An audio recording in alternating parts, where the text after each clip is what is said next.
नमस्कार।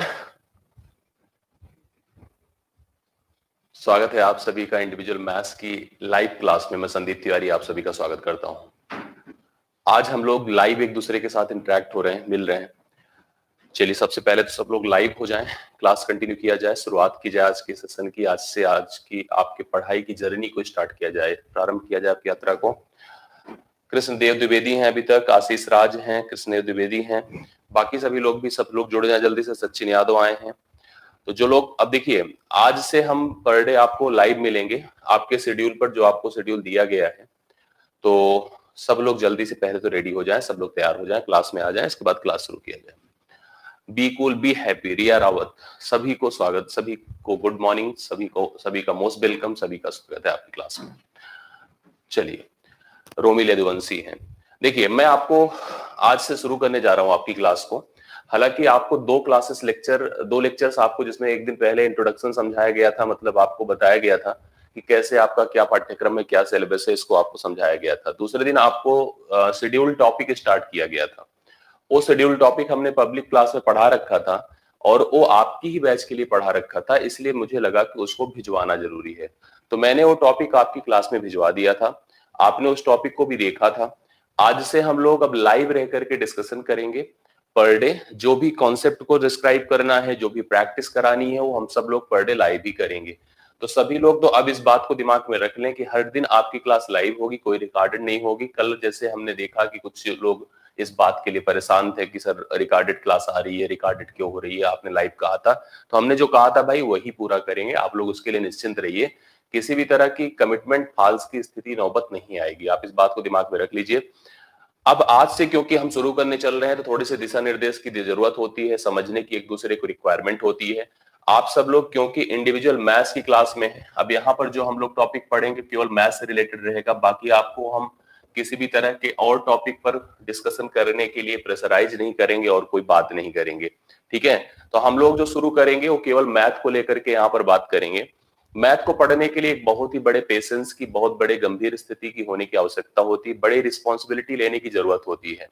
आप सब इस बात को जानते हैं, क्योंकि देखिए मैंने आपको कमिट किया है कि हम आपको मैथ सिखाएंगे, तो हम आपसे भी बहुत सारी उम्मीदें करेंगे। मैं अपनी तरफ से पूरा जितना भी हो सकता है, एक तरह से जो एक तरीका हो सकता है, जो स्ट्रैटेजी हो सकती है, उसको मैं पूरा फॉलो करूंगा और जितना मेरे से हो सकेगा उतना मैं आपके साथ कमिटेड रहूंगा। लेकिन मैं आपकी तरफ से भी बहुत सारी उम्मीदें करूंगा कि आप भी उस टाइप से बिहेव करें, उस टाइप से जो है अपनी रिस्पॉन्सिबिलिटी को समझें और समझ करके आगे बढ़ें।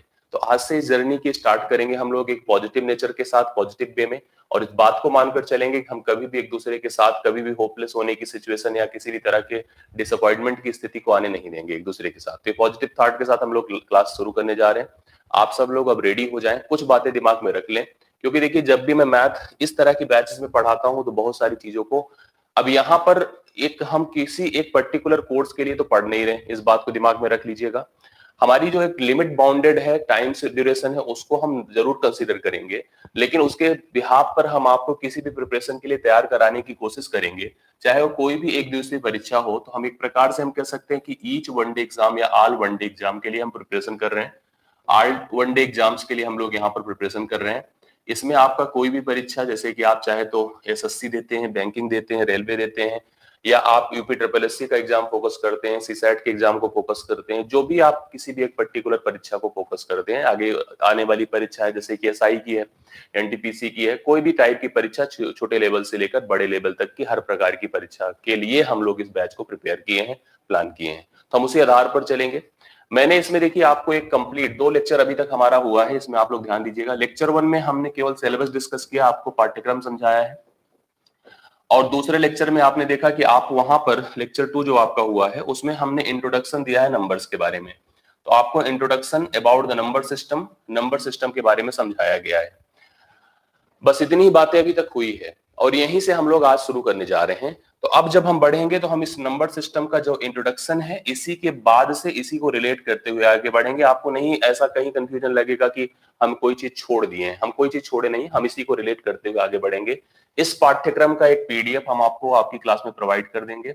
इसके बाद जो टॉपिक आपका चलने जा रहा है, देखिए उसमें हम लोगों ने जिस हिसाब से प्लानिंग करी है, उसी प्लानिंग के तहत हम आपसे डिस्कशन कर रहे हैं कि हम आपसे उम्मीद करेंगे कि आप नोट्स पर खूब अच्छे से काम करें। देखिए नोट्स हम भी आपको प्रोवाइड करेंगे और हैंड रिटन प्रोवाइड करेंगे। आपको जो हम नोट्स प्रोवाइड करेंगे किसी भी टॉपिक का, वो आपको हैंड रिटन हम नोट्स प्रोवाइड करेंगे। लेकिन मैं आपसे उम्मीद करूंगा कि आप लोग अपने के लिए भी एक नोट्स प्रिपेयर करें, एक नहीं दो नोट्स प्रिपेयर करें। दो कॉपी अपने पास रखें, एक पे कॉन्सेप्ट होना चाहिए, कॉन्सेप्ट विथ एग्जाम्पल, मतलब जो भी टॉपिक आपको पढ़ाया जाएगा उसका कॉन्सेप्ट और एग्जाम्पल वो आपके पास रहना चाहिए।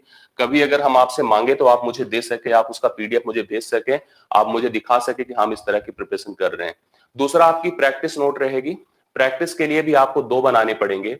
आप दिमाग में रखिए, इतनी सारी चीजें आपको अपने साथ सेट करके चलना पड़ेगा। प्रैक्टिस के लिए दो बनाने पड़ेंगे। एक में तो जो हम सीट सॉल्व करवाएंगे, जो सीट सॉल्व कराएंगे उसको आपको रखना पड़ेगा। दूसरे में जो टेस्ट होंगे उसके लिए आपको बनाना पड़ेगा। तो आपको ध्यान में रखना पड़ेगा कि हम जो है कम से कम 3 कॉपियां लेकर चलेंगे जब भी इंडिविजुअल मैथ्स की प्रिपरेशन करेंगे। एक में पूरा कॉन्सेप्ट जो एक प्रकार की आपकी हैंड रिटन नोट्स बन जाएगी, मेरे द्वारा पढ़ाई गई। दूसरी चीज, 2 प्रैक्टिस नोट्स रहेंगी। एक में जो आपको जो है जैसे पर्टिकुलर सीट्स अलग अलग टॉपिक की लेवल बाय लेवल सॉल्व कराई जाएगी, वो होना चाहिए। दूसरा आपके सामने एक टेस्ट के लिए भी एक कॉपी होनी चाहिए, जिसमें आप पर डे टेस्ट जो आपको जो है हफ्ते में 4 दिन में 5 दिन में टॉपिक के फिनिशिंग के बाद जो टेस्ट होता रहेगा उस टेस्ट को आप लोग प्रिपेयर कर सकेंगे, दे सकेंगे। इतनी सारी चीजें आपके जहन में होनी चाहिए। आपको अपने मन में इन सब चीजों के साथ साथ बहुत सारी नेगेटिविटी को निकाल देना पड़ेगा। किसी भी तरह के कमिटमेंट फॉल्स की स्थिति को भूल जाना पड़ेगा। ये सोचकर चलना पड़ेगा कि हम आपके साथ हैं, किसी भी स्थिति में आपके साथ रहेंगे, एंड तक आपके साथ रहेंगे, कोई भी कोर कसर नहीं छोड़ेंगे। इस बात को आप ब्लाइंड फेथ कर लीजिए। जैसे एक होता नहीं कि हम आंख बंद करके विश्वास कर लें, तो मैं आपसे यही कहूंगा कि आप आंख बंद करके विश्वास कर लें, पीछे नहीं हटूंगा, मेरा वादा है, मेरा दावा है आपके साथ। तो आपको जो हमने कहा है मैं उसको पूरा करूंगा, 100% तक जाने की पूरी कोशिश करूंगा। इस बात के लिए आपसे पूरी निश्चिंतता मैं चाहता हूं, मैं आपको भी पूरी तरह से श्योर कर देना चाहता हूं। आप कभी भी इस बात को भूल कर कि मत सोचिएगा कि हम आपके साथ किसी भी प्रकार की चीटिंग करेंगे या किसी भी प्रकार से आपसे हम नीतिगत नहीं रहेंगे। हमने जो कहा है मैं पूरा करूंगा। बिल्कुल से आप परेशान होने की आपको जरूरत नहीं है। जो मैं आपको पढ़ाना है मुझे आपको पढ़ाऊंगा, जो मुझे समझाना है समझाऊंगा, जिस लेवल तक ले जाना है उस लेवल तक ले जाऊंगा। लेकिन आप लोग को हमारे ऊपर भरोसा करके चलना पड़ेगा। मैं आपको आपकी फीलिंग समझ सकता हूं, आप स्टूडेंट हैं, आपकी अपनी एक रिक्वायरमेंट है और उस रिक्वायरमेंट को मैं पूरा करूंगा। ठीक है, गुड, ये होना चाहिए। तो आज एक प्रॉमिस करिए सब लोग कि आज शुरू कर रहे हैं हम लोग जर्नी को। तो जो अब बातें कही गई उसको पूरा करेंगे, नोट्स आप बना लेंगे, सारी बातें आप करेंगे, मेरे से आप डायरेक्टली कनेक्टेड रहेंगे, मेरी अपनी सारी प्रॉब्लम्स को आप डायरेक्टली मेरे से शेयर करेंगे। जो भी क्वेश्चंस के डिस्कशन होंगे, जो भी प्रैक्टिस सीट का डिस्कशन होगा, टेस्ट सीरीज का डिस्कशन होगा या कॉन्सेप्ट का डिस्कशन होगा, आप डायरेक्टली मेरे से कहेंगे, कोई समस्या की बात नहीं आएगी। इस बात के लिए आपको हमें प्रॉमिस करना पड़ेगा कि हाँ सर, हम इस तरह से एक जो है एक जैसे शपथ नहीं लेना होता, उसी प्रकार से शपथ लेकर के हम क्लास को कंटिन्यू करेंगे। तो हम लोग यहाँ पर पूरी प्रिपरेशन को बिल्कुल ए होना चाहिए, ए होना चाहिए, एकदम से प्रॉमिस करके चलना होगा आप सभी लोग को। और मैं भी आपको प्रॉमिस करता हूं कि मैं पीछे नहीं हटूंगा, आपसे 2 कदम आगे ही आपसे ज्यादा मेहनत करूंगा। इस बात को मैं आपसे कमिट करता हूं। 9 बजे प्रतिदिन आपकी क्लास स्टार्ट होगी, 1 मिनट ऊपर नीचे नहीं होगा। टेक्निकल इश्यूज भले हो, नहीं तो 9 बजे आपकी क्लास शुरू होगी। 1.5 घंटे बोला है तो 1.5 घंटे से 1 मिनट कम नहीं पढ़ाऊंगा, ज्यादा ही पढ़ाऊंगा। इस बात को दिमाग में रख लीजिएगा, ठीक है। चलिए, गुड, बहुत अच्छा लगा। सुरेश कुमार जी बीकानेर से हैं, बहुत अच्छा लग रहा है आप लोग को देख करके, आप सबके प्रॉमिस को देख करके बहुत अच्छा लग रहा है। मुझे भरोसा हो रहा है कि आप सब पूरी तरह से सहयोग नेचर में आएंगे, बिलीव करके चलेंगे, ये बहुत अच्छा लग रहा है। अब ज्यादा बातें नहीं होगी, बातें 1 ही 2 दिन होती है हम लोगों की, समझ लीजिएगा। बातें उसके बाद बहुत कम होती है। मैं आपसे ये भी कहूंगा, जब भी हम लोग कोई कॉन्सेप्ट डिस्कशन करेंगे तो उस समय हमारी चैटिंग लेवल बड़ा लो रहता है, हम बात बहुत नहीं करते, उस समय केवल आपको पढ़ाने पर फोकस करेंगे, आपके चैट को बहुत कम कंसीडर करेंगे। लेकिन जब हम प्रैक्टिस कराने जाएंगे तो हम पर्सन का चैट कंसीडर करेंगे, हर व्यक्ति के कमेंट को नोटिस करेंगे। और एक बात मैं आपको बता दूं, आप किसी भी तरह की दुविधा, संकोच, निराशा, ये सब मन में मत रखिएगा। जो भी समस्या हो आप नीचे कमेंट करके मुझे बता दीजिएगा। वीडियो फिनिश होगी उसके नीचे कमेंट करिएगा, मुझे बताइए कि सर इस तरह की समस्या है, ऐसे हमको अच्छा लग रहा है, नहीं लग रहा है। ये आपकी फीडबैक आने की बड़ी रिक्वायरमेंट, मतलब आपके रिएक्टिव होने की बहुत जरूरत है। आपकी जो स्थिति हो, जो कंडीशंस हो, जो आपकी सिचुएशंस हो, आप मुझे जरूर शेयर करें। वीडियो के नीचे कमेंट करके मुझे बताएं कि सर मैं इस प्रकार से फील कर रहा हूँ, ये समस्या आ रही है, इस तरह की समस्या है, या हमें कोई ऐसी प्रॉब्लम नहीं हो रही, मुझे बहुत अच्छा लग रहा है। आप अपनी पॉजिटिविटी, नेगेटिविटी जो भी हो आप अपने जरूर मुझसे शेयर करें। शुरू कर रहे हैं। शुरू करने से पहले मैं आपको बता दूं कि हम लोगों ने लगभग ये पढ़ा था, मैंने आपको मैथ्स स्टार्ट कराया था। मैंने आपसे कहा था कि मैथ्स हम चाहे जिस प्रकार की पढ़ेंगे, क्योंकि गणित का उद्देश्य क्या है आप सब अच्छी तरह से जानते हैं कि problem solving is the main objective of the mathematics. अब पूरी बात को आप दिमाग में रख करके सुनिएगा, समझिएगा, अपनी कॉपियों पे लिए रहेंगे तो जहां फैक्ट की रिक्वायरमेंट होगी आपको नोट भी करते रहना होगा, ठीक है। बाकी मैंने कहा मैं अपने हाथ से लिखा नोट्स आपको दूंगा, लेकिन नोट्स ऐसे नहीं दूंगा कि पूरा उठा के एक चैप्टर, जैसे मैं एक चैप्टर फिनिश करूंगा वो नोट्स उस टॉपिक तक आपको मिल जाया करेगा। लेकिन मैं यही चाहूंगा कि self written notes is the best note. जब आप खुद से लिखते हैं, अपने हिसाब से लिखते हैं ना, वो सबसे बेहतरीन होता है, सबसे अच्छा माना जाता है। इसलिए मैं इतना मौका दूंगा, इतनी स्थिति आपके सामने दूंगा कि आप सब लोग नोट्स अपना बना सकते हैं अपने हाथों से। लेकिन मेरी भी रिस्पॉन्सिबिलिटी, मैं भी आपको पूरा करूंगा, फिर भी मैं आपसे ही उम्मीद करूंगा कि आप लोग अपना नोट्स बनाएं। अब आते हैं, शुरुआत करते हैं। जैसे मैंने आपसे स्टार्टिंग में देखी, अगर आपने मेरा पहला लेक्चर देखा होगा तो मैंने आपको बताया होगा कि the main objective of the mathematics is to problem solving. मतलब किसी भी समस्या को हल करना ही मैथमेटिक्स का उद्देश्य है। बहुत सारे वैज्ञानिकों ने इस प्रकार की बातों पर बड़ा एनालिसिस किया और ये पाया कि दुनिया की हर समस्या जो है वो कैलकुलेटिव है, मतलब जिसके ऊपर कैलकुलेशन या गणनाएं परफॉर्म की जा सकती हैं। गणनाओं के लिए कुछ बेसिक रिक्वायरमेंट की आवश्यकता पड़ी। मतलब हम सबसे पहले तो मैंने आपसे कहा कि problem solving is the main objective, समस्या को हल करना ही सबसे बड़ा उद्देश्य है। लेकिन दूसरी बात यहां पर आकर सामने आई कि every problem can be calculated, मतलब हर समस्या को आप कैलकुलेट कर सकते हैं, हर समस्या की एक गणना का स्वरूप दे सकते हैं, एक कैलकुलेशन के पॉइंट ऑफ व्यू से रखा जा सकता है। किसी भी कैलकुलेशन को परफॉर्म करने के लिए दो बेसिक चीजों की आवश्यकता होती है, एक तो नंबर की जरूरत पड़ती है, दूसरा ऑपरेटर की आवश्यकता पड़ती है। नंबर की जरूरत पड़ती है और दूसरा ऑपरेटर की आवश्यकता होती है। नंबर को आप हिंदी में संख्या कहते हैं, नंबर को आप हिंदी में संख्या कहते हैं, ऑपरेटर को आप हिंदी में चिन्ह कहते हैं। आप पूरी बातों को समझिए। मैंने कहा to problem solving be required the calculation, हमें किसी भी समस्या को हल करने के लिए गणना की आवश्यकता पड़ी, गणना के लिए हमें नंबर्स और ऑपरेटर की जरूरत पड़ी।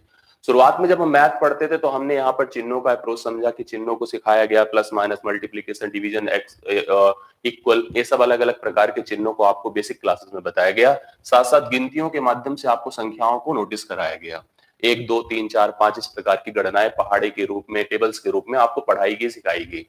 लेकिन जब थोड़ा सा हम एडवांस हुए, जब ऊपर आए, तो हमको जो है इस नंबर के पूरे क्लासिफिकेशन की एक्चुअल आवश्यकता पड़ी। मुझे ये समझाया गया कि अब आपको प्रॉपर्टीज पे काम करना है, आपको फोकस्ड होना है, आपको डेप्थ में जाना है। तो डेप्थ में जाने के लिए हम इस पूरे नंबर का प्रॉपर क्लासिफिकेशन किए हैं, जिसको हम लोग इस नंबर का प्रॉपर वर्गीकरण कहते हैं। इसको बनाने के लिए आपको किस किस की आवश्यकता पड़ी, आपने देखा कि इस नंबर को बनाने के लिए आपको कुछ चिन्हों की आवश्यकता पड़ी, कुछ आपको सिंबल्स की रिक्वायरमेंट्स हुई, जो आपने चिन्हों को यूज किया, आपने चिन्हों का प्रयोग किया और चिन्हों का प्रयोग करके आपने संख्याओं को डेवलप किया। जिसमें आपने चिन्हों की बात करी तो आपने देखा कि 0 1 2 से लेकर के 9 तक इतने चिन्ह थे, कुल मिला के 10 थे। इन 10 की होने की वजह से जिस प्रणाली को हम लोग अपनी मैथमेटिक्स के लिए पढ़े हैं, वो प्रणाली आपकी क्या कहलाई है, डेसिमल नंबर सिस्टम कहलाई है, दशमलविक संख्या प्रणाली कहलाई है। आपने अगर पहला लेक्चर देखा है तो आपको वह बातें समझ में जरूर आई होंगी, और मैं आपसे यही अब भी कहूंगा कि आप अगर नहीं देखें तो वहां जाकर देख लीजिएगा, उस पहले लेक्चर को जरूर नोटिस करिएगा। मुझे पूरा उम्मीद है कि उसको आप देखोगे तो आपको सारी बातें जो मैं अभी बता रहा हूं, समझा रहा हूं, वो बातें आपको क्लियर हो जाएगी, वो बातें आपको समझ में आ जाएगी, वो आपको क्लियर होगा। आपने अंतिम में देखा था उस पॉइंट में मैंने इस प्रकार के इस क्लासिफिकेशन को समझाने के लिए जो आपसे यहाँ जो मतलब यहाँ पर हेल्प ली, ये देखिए इस क्लासिफिकेशन के लिए, इस प्रकार के वर्गीकरण के लिए। अंत में अगर आपने नोटिस किया होगा तो मैंने इस तरह से संख्याओं के इस पूरे अप्रोच को समझाया होगा। ठीक है, इस पूरे अप्रोच को समझाया होगा कि हमारी हमारी लाइफ में जो भी मैथमेटिक्स हम पढ़ते हैं, उस मैथमेटिक्स को जिस प्रणाली के अंतर्गत रखते हैं, उस प्रणाली का नाम है डेसिमल नंबर सिस्टम, दशमलविक संख्या प्रणाली। उस डेसिमल नंबर सिस्टम के अंतर्गत 0 से लेकर के 9 कुल मिला के 10 सिंबल्स का प्रयोग किया जाता है, और उस 10 सिंबल्स का प्रयोग करके जो संख्याएं डेवलप की जाती हैं, उनका अगर हम क्लासिफिकेशन करें तो कुछ इस प्रकार से क्लासिफिकेशन हो पाया था। ये मैंने आपको पिछली क्लास में बता रखा था। पहली चीज तो हम ये बताए थे आपको कि दुनिया की किसी भी संख्या को आप जिस मैथमेटिक्स को पढ़ रहे हो, उस मैथमेटिक्स के अंतर्गत आने वाली किसी भी संख्या को आप कॉम्प्लेक्स नंबर, सम्मिश्र संख्या कह सकते हैं। सम्मिश्र संख्या को दो भागों में बांटा जा सकता है, एक तो रियल नंबर, दूसरा इमेजिनरी नंबर, वास्तविक संख्या और काल्पनिक संख्या। वास्तविक संख्या को हम कैपिटल आर से इंडिकेट करते हैं, बड़े आर से लिख करके दिखाया जाता है। वास्तविक संख्या ही जनरली हर प्रकार की संख्या होती है, मतलब कोई भी संख्या वास्तविक ही लगभग होती है। उसके किसी एक ऐसी स्थिति के लिए जिसमें हमने किसी एक संख्या के नेगेटिव का स्क्वायर रूट मतलब वर्गमूल ज्ञात करने को सोचा, तो वह संख्या आपकी इमेजिनरी बन गई, मतलब काल्पनिक बन गई। अब आपने देखा होगा कि अगर हम रूट के अंदर कोई नेगेटिव नंबर रख दें तो जो हमारे पास अप्रोच, जो हमारे पास यहाँ पर आंसर आता है, that is called imaginary number. बाकी किसी एक नंबर लाइन, संख्या रेखा पर प्रदर्शित की जा सकने वाली सभी संख्याएं आपकी वास्तविक है। हालांकि इन सब चीजों को हम बता चुके हैं आपको, आपने पढ़ा भी होगा, लेकिन फिर भी रिलेट करने की आवश्यकता है, तो आप यहां से रिलेट सारी बातों को कर सकते हैं, समझ सकते हैं। इसके बाद वास्तविक के दो भाग आए, rational number, irrational number. Rational को आपने परिमेय कहा। परिमेय का अर्थ था कि किसी भी संख्या को जिसको हम p बटा q के रूप में लिख सके वह आपकी परिमेय संख्या कहलाती है, जहां पर जो हर है मतलब q मतलब डिनोमिनेटर वो मस्ट बी नॉन जीरो, वो आपका जीरो नहीं होना चाहिए। आपने देखा कि हर संख्या को हम p बटा q के रूप में लिख सकते हैं, चाहे वो नेगेटिव हो, चाहे पॉजिटिव हो, चाहे दशमलव में लिख गई हो, चाहे जिस प्रकार की संख्या हो, आप उसको p बटा q के रूप में लिख सकते हैं। अगर शून्य नीचे नहीं है तो सबकी सब संख्याएं आपकी क्या हैं, परिमेय संख्याएं हैं, रैशनल नंबर है, जिसको हम कैपिटल Q से इंडिकेट कर सकते हैं। ध्यान रखना, कैपिटल Q से जहां पर संख्याओं को इंडिकेट किया गया है वो आपका जो है रैशनल नंबर है। दूसरी तरफ इरेशनल नंबर कोई स्पेशल संख्या नहीं है। अब प्लीज सब लोग फोकस्ड होइए, सारी बातों को सुनिए। इरेशनल नंबर कोई नई संख्या नहीं है। इरेशनल नंबर एक ऐसी संख्या है जो कि हम लोग इन्हीं में से, जो हमारे पास वास्तविक संख्याएं थी, उसी में से हमने क्या किया कि उन संख्याओं का जो कि परफेक्ट स्क्वायर नहीं थी, बाद में मैं इन सबको समझाऊंगा, जो पूर्ण वर्ग नहीं थी। पूर्ण वर्ग का मतलब जैसे 1 है, 4 है, 9 है, 16 है, 25, आप जानते हैं 1 1 का वर्ग है, 4 2 का वर्ग है, 9 3 का वर्ग है, 16 4 का वर्ग है, 25 5 का वर्ग है, 36 6 का वर्ग है। ये सब संख्याओं को छोड़कर, मतलब पूर्ण वर्ग संख्याओं को छोड़कर, परफेक्ट स्क्वायर नंबर्स को छोड़कर जितनी भी संख्याएं हमारी आती हैं जो बचती हैं, उन सभी संख्याओं के वर्गमूल को ज्ञात करने की प्रक्रिया संख्याओं को इरेशनल नंबर मतलब अपरिमेय संख्या बना देती है। इरेशनल नंबर मतलब अपरिमेय संख्या बना देती है। तो यह बात आपको समझाया गया। जैसे अगर हम √2 लिख दें, √3 लिख दें, √5 लिख दें, ये सब संख्याएं आपकी अपरिमेय संख्या है, इरेशनल नंबर है। अब आपने देखा था कि परिमेय संख्याओं को फिर से दो भागों में बांटा गया था उस लाइन के बिहाफ पर, कि जो जो विजिबल नंबर्स थे, देखिए लाइन पर जैसे कि 0 था, 1 था, 2 था, 3 था, 4 था, इधर साइड स्थिति थी, उन सभी संख्याओं को हम इंटीजर कह रहे थे, उनको हम पूर्णांक कह रहे थे। इनको हम या तो i से प्रेजेंट करते या तो z से प्रेजेंट करते। जबकि जो 0 से 1 के बीच का गैप था, 1 से 2 के बीच का गैप था, 2 से 3 के बीच का गैप था, उनके अंतर्गत जितनी भी संख्याएं जो दशमलव में आती हैं, जो भिन्न के रूप में लिखी जाती हैं, जिनके हर में एक नहीं होता है, एक से बड़ी कोई संख्या होती है, वो सभी की सभी संख्याएं आपकी फ्रैक्शनल नंबर मतलब भिन्नात्मक संख्या कहलाती हैं, फ्रैक्शनल नंबर कहलाती हैं। इस इंटीजर को फिर से 3 भागों में बांटा गया था। इंटीजर को अगर देखा जाए, जो हम यहाँ पर थोड़ा सा आपको बना के दिखा देते हैं, 0 होता है, 1 होता है, 2 होता है, सो ऑन प्लस इनफाइनाइट, इधर -1 होता है, -2 होता है, सो ऑन माइनस इनफाइनाइट।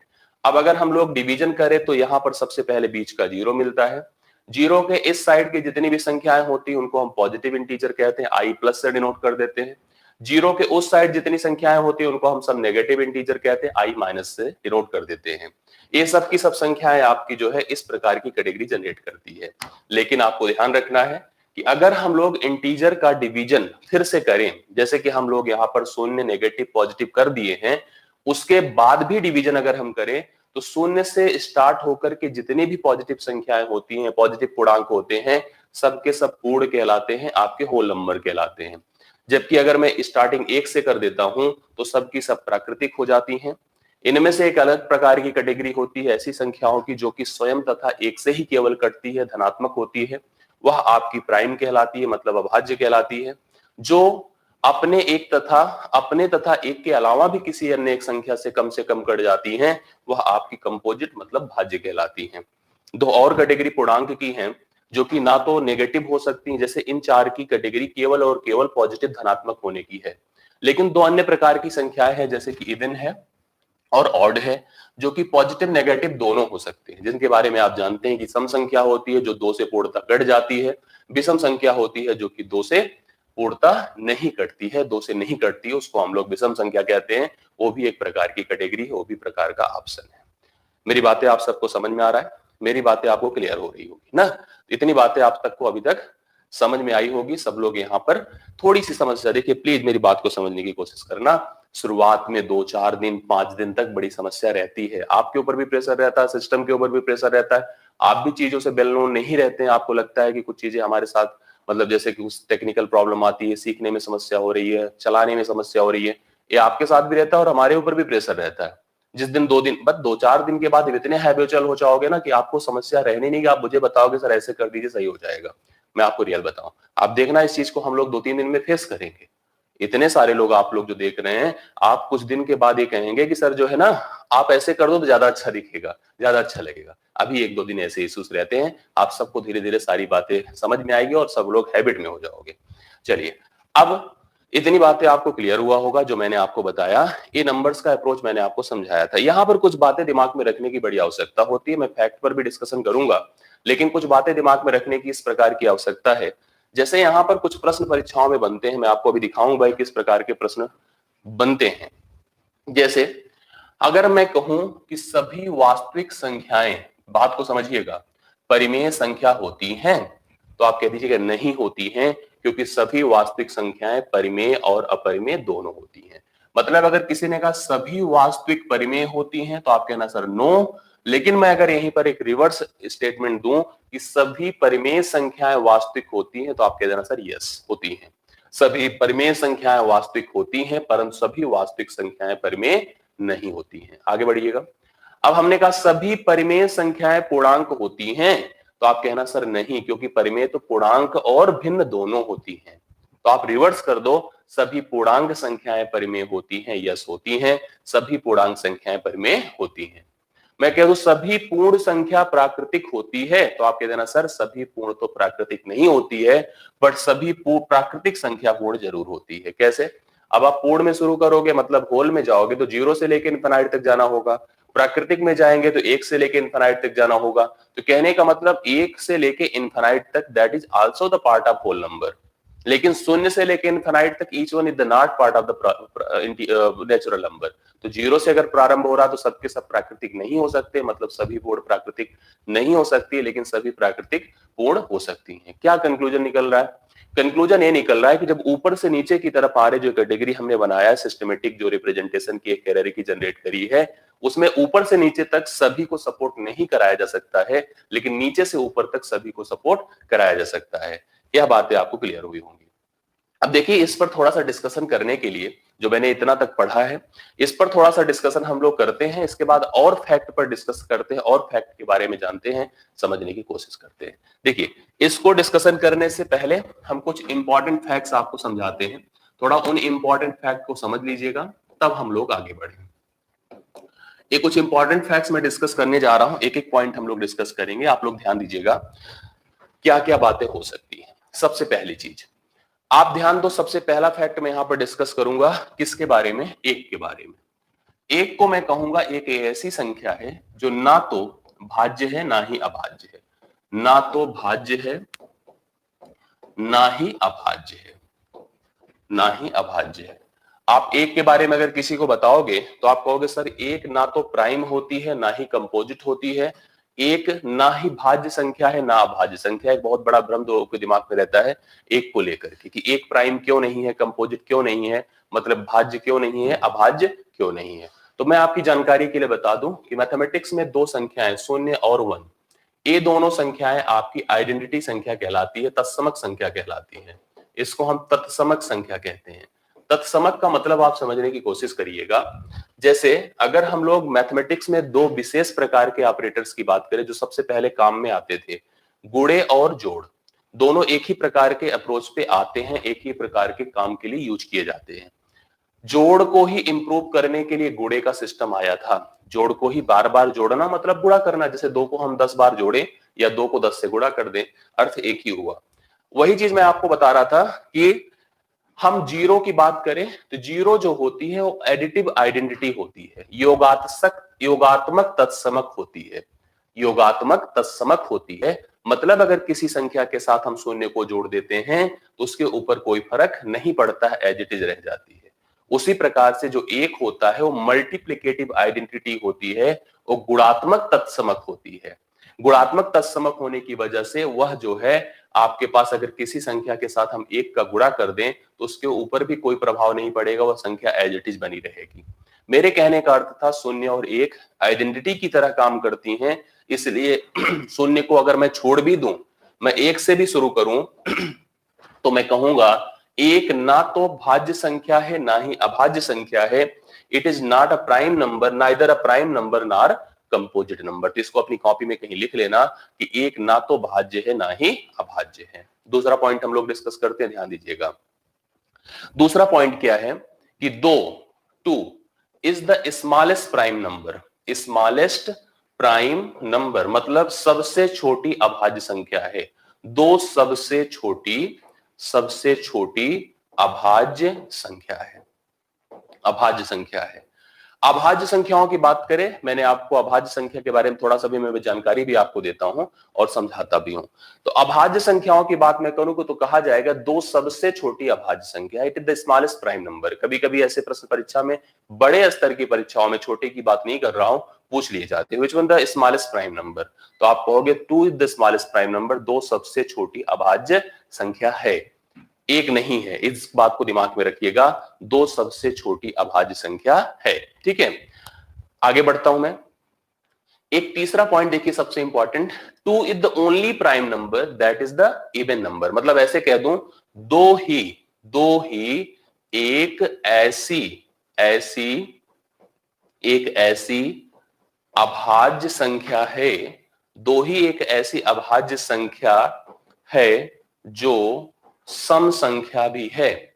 सम संख्या भी है। 2 ही एक ऐसी अभाज्य संख्या है जो कि सम संख्या भी है। मेरी बात को समझिएगा। अगर किसी ने पूछा कि कोई ऐसी सम संख्या भी होती है जो कि अभाज्य संख्या होती है, तो आप कहोगे सर यस, एक ऐसी सम संख्या है। कौन है? वह 2 है जो कि सम अभाज्य के साथ साथ सम संख्या भी है। 2 के अलावा कोई भी अभाज्य संख्या सम संख्या नहीं हो सकती है। 2 के बाद की संख्याओं की बात करिए, 3 लीजिए, 5 लीजिए, 7 लीजिए, जो भी संख्याएं आएंगी वो सब की सब विषम होंगी। मतलब सम संख्या की कैटेगरी में केवल और केवल 2 आता है। और इंटरेस्टिंग फैक्ट सोचिए, सम होना, अभाज्य होना, इट इज द टोटली कंट्राडिक्टिव, बहुत ही बड़ा विरोधाभास है। सम का मतलब 2 से पूर्णतः कटना, अभाज्य का मतलब किसी से नहीं कटना, ये बात आती है ना। लेकिन जब बात आती है सबसे पहली अभाज्य संख्या की, तो सबसे पहली अभाज्य संख्या कौन हो जाती है? 2 हो जाती है, जो कि एक कटने वाली संख्या खुद से, मतलब 2 से। तो इस बात को दिमाग में रखिएगा, 2 ही एक ऐसी संख्या है जो कि सम संख्या भी है, साथ साथ अभाज्य संख्या भी है। अगला पॉइंट देखिएगा, 2 को छोड़कर, अगर मैं 2 को छोड़ दूं, 2 को छोड़कर सभी अभाज्य संख्याएं विषम संख्या कहलाती हैं। विषम संख्या कहलाती हैं। ध्यान रखना, अगर मैं 2 को छोड़ दूं और सभी अभाज्य संख्याओं की बात करूं, तो सारी की सारी अभाज्य संख्याएं आपकी विषम संख्या होती हैं। परंतु मैं एक लाइन यहां पर आपसे और बताऊंगा, लेकिन सभी विषम संख्याएं अभाज्य संख्या नहीं होती हैं। इस बात को देखिए, आपको दिखाता हूं। मैंने कहा अगर 2 को हम छोड़ दें तो सभी अभाज्य संख्याओं को आप विषम कह सकते हो, सभी अभाज्य संख्याओं को आप ऑड नंबर कह सकते हो, परंतु सभी विषम को आप अभाज्य नहीं कह सकते हो। जैसे आप सोचो 9 है, 9 क्या है? विषम संख्या है, यस, ये ऑड नंबर है, ये विषम संख्या है। लेकिन क्या ये अभाज्य है? नहीं है, क्योंकि यह 3 से कट जाता है। 15 की बात करिए, विषम है कि नहीं? यस विषम है, लेकिन क्या अभाज्य है? नहीं है। 21 की बात करिए, विषम है, यस है, लेकिन क्या अभाज्य संख्या? नहीं, 3 से कटता है, 7 से कटता है। इसलिए हम यहां पर आपसे कह रहे हैं कि सब 2 को अगर मैं छोड़ दूं तो सभी अभाज्य संख्याएं विषम होती हैं, परंतु सभी विषम संख्याएं अभाज्य नहीं होती है। यह बातें आपको दिमाग में रखना है। मैंने ऑलरेडी आपको अभाज्य पढ़ा रखा है, लेकिन मैं फिर भी थोड़ा सा आपको अभाज्य के बारे में जितनी डिटेल दिया हूं, उसके साथ साथ उसके फैक्ट को भी समझाने की एक बार कोशिश करूंगा। जिस संख्या को हम इतनी प्रायोरिटी दे रहे हैं, वह संख्या कितनी वैल्यूएबल है, थोड़ा समझने की कोशिश करिए। ये एक्चुअली होती क्या है कि इसके बारे में इतना डिस्कशन किया जाता है, इसको थोड़ा सा आप समझिएगा। इसको अभी और बहुत डिटेल से हम बताएंगे आपको, लेकिन पहले कुछ बातें सीख ले। अभाज्य संख्या की जब परिभाषा दी गई, डिफिनीशन दी गई, तो कहा गया कि ऐसी धनात्मक पूर्णांक संख्याएं, ये पहली चीज ध्यान दीजिएगा, ये पॉजिटिव इंटीजर होती हैं। ये पॉजिटिव इंटीजर होती हैं, मतलब ऐसी धनात्मक पूर्णांक संख्याएं जो स्वयं इटसेल्फ तथा एक, स्वयं तथा एक के अतिरिक्त किसी से ना कटे, स्वयं तथा एक के अतिरिक्त किसी से भी ना कटे अभाज्य संख्या होंगी। दूसरी बात यहां पर समझिएगा, ऐसी धनात्मक पूर्णांक संख्याएं जिसके केवल दो गुणनखंड हो, दो गुणनखंड हो मतलब दो ही फैक्टर हो, अभाज्य संख्या कहलाती है। आप समझते होंगे इस बात को। अब दो गुणनखंड की बात अगर हम लोग करें तो मैथमेटिक्स में, पूरी गणित में, चाहे जो संख्या होगी उसके दो गुणनखंड तो होने अनिवार्य हैं। आप किसी भी संख्या को उठा लीजिए, आपने जैसे मान लीजिए दो को उठा लिया तो दो के दो गुणनखंड है कि नहीं, एक से कटा, खुद से कटा। आप चार को भी उठा लो तो चार के भी एक है और चार खुद से कटा। मतलब हर संख्या के दो गुणनखंड होना अनिवार्य है। लेकिन अभाज्य संख्या के बारे में कहा जाता है इसके केवल दो गुणनखंड हो, दो से ज्यादा ना हो ना तो दो से कम हो। तो जब कभी किसी ने एक को नोटिस किया तो एक का केवल एक ही गुणनखंड, पहले हम लोग इस बात को कंफ्यूजन में आते थे, कहा जाता था डेफिनेशन जो किताबों से पढ़ा उस किताबों में लिखा रहता था कि अभाज्य संख्या वो है जो कि स्वयं से कटे तथा एक से कटे, इसके अलावा किसी से ना कटे। तो जब ये बात तो एक पर भी लागू होती है कि वह स्वयं से कटती है, एक से कटती है और किसी से नहीं कटती है, तो एक को अभाज्य क्यों नहीं कहते। बाद में इस बात को रियलाइज किया गया कि हर संख्या के केवल दो गुण, इस संख्या के केवल दो गुणनखंड होने मस्ट हैं, ना दो से कम ना दो से ज्यादा। तो ज्यादा होगा तो छोड़ दीजिए, कम भी होगा तो छोड़ देंगे। तो एक का तो केवल एक ही गुणनखंड है, अगर उसका सेट बनाएंगे तो वह एक और स्वयं एक ही तो है ना, तो इसके तो एक ही गुणनखंड बनकर आए, तो यह अभाज्य की कैटेगरी में नहीं आया। हम इसी तरह से चार की बात करें तो चार देखिए एक से कटा, चार से कटा दो गुणनखंड हुआ, लेकिन साथ साथ दो से भी कटेगा इसलिए इसके तीन गुणनखंड हो गए, इसलिए इसको भी अभाज्य नहीं कहेंगे। तो अभाज्य किसको कहेंगे किसको नहीं कहेंगे इसकी पहचान मैं आपको कराऊंगा। लेकिन इसके साथ साथ अभाज्य की तीन मुख्य और कैटेगरी भी होती हैं, उसको भी आप लोग ध्यान में रखिए, उसको भी मैं डिटेल से आपको समझाता हूं। अभाज्य संख्या की तीन मुख्य कैटेगरी जो कि पेयर्स पे डिपेंडेंट होती है। पहला होगा आपका रिलेटिव प्राइम नंबर, मैंने आपको पहले लेक्चर में इसको समझाया भी था कि होगा, मुझे पढ़ाना है आपको। रिलेटिव प्राइम नंबर को आप कहते हैं सापेक्षित अभाज्य संख्या, सापेक्षित भी कह सकते हैं, अपेक्षित भी कह सकते हैं। अपेक्षित अभाज्य संख्या मैं अभी आपको दिखाता हूं क्या है अभाज्य संख्या। दूसरा हम आपको पढ़ाएंगे इसमें को प्राइम नंबर, को प्राइम नंबर का मतलब होता है सह अभाज्य संख्या, सह अभाज्य संख्या।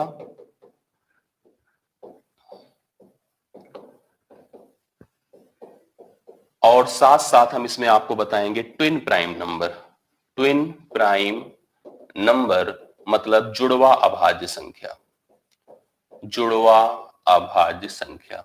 आपको मैं ये बातें अभी थोड़ी देर में सब डिटेल समझा देता हूं कि अभाज्य की इन तीन मुख्य कैटेगरी को भी मुझे एक्सप्लेन करने की आवश्यकता है। आजकल की परीक्षाओं में ट्रेंड्स है किस तरह के शब्दों को डिस्कस कराया जाता है, इस तरह पे संबंधित प्रश्न दिया जाता है। तो तीन मुख्य इन कैटेगरीज को भी मैं थोड़ी देर में अभी आपको क्लियर कर देता हूं, लेकिन एक रिलेशन जैसे कि हमने जो आपको पढ़ाया उसी पर बनाकर चलने की बड़ी आवश्यकता है।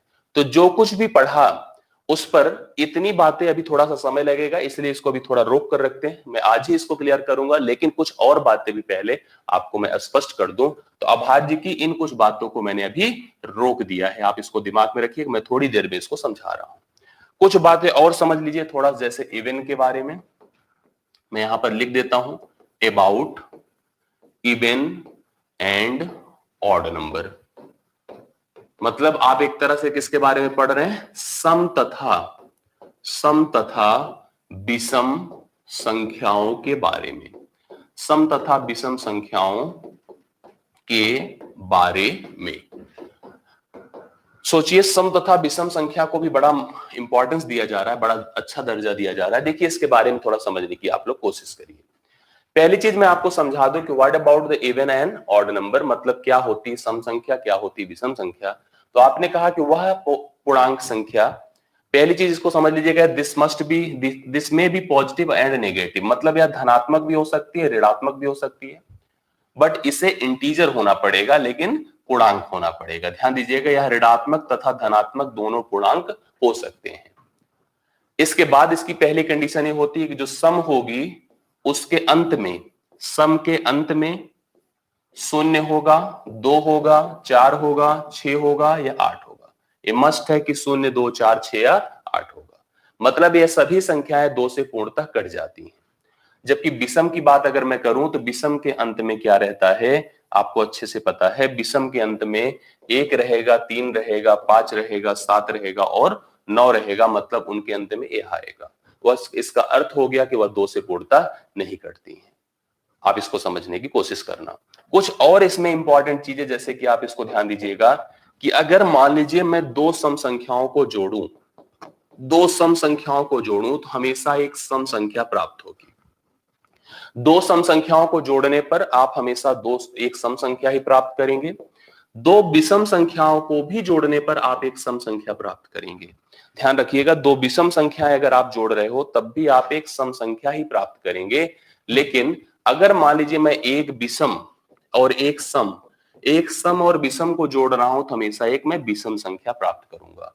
कैसे, ध्यान दीजिएगा, जैसे 2 सम संख्याएं कुछ भी ले लीजिए, 2 और 4 जोड़ा तो 6, 2 विषम संख्याएं ले लीजिए, 3 और 5 जोड़ा तो 8, एक सम एक विषम, 2 और 3 जोड़ा तो 5, मतलब विषम आएगा। ऐसे समझिए, चाहे दोनों सम हो चाहे दोनों विषम हो, नेचर दोनों का सेम हो गया तो रिजल्ट भी सेम आया, मतलब सम आया।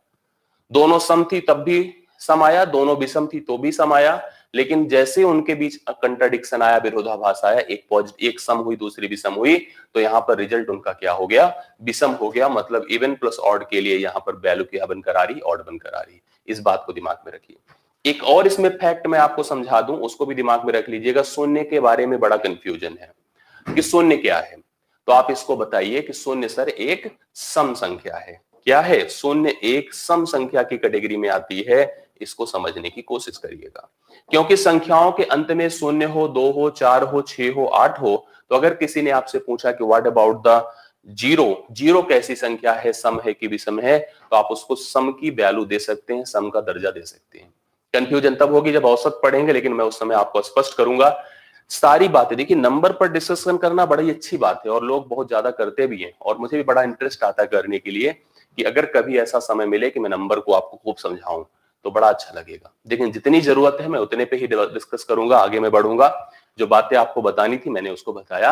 अब कुछ बातें आपसे भी सुनूं कि आप उसको कैसे समझ पाए हैं और कैसे उस पर रिस्पॉन्स कर सकते हैं। तो थोड़ा सा आप कमेंट के लिए तैयार हो जाइए, कमेंट के लिए तैयार हो जाइए। मैं भी यहाँ पर अभी इस समय लाइट नहीं है, तो इसलिए जो है स्क्रीन हमारा सामने का चल नहीं रहा, तो मैं अपने मोबाइल पर ही आपके कमेंट को ओपन करता हूँ।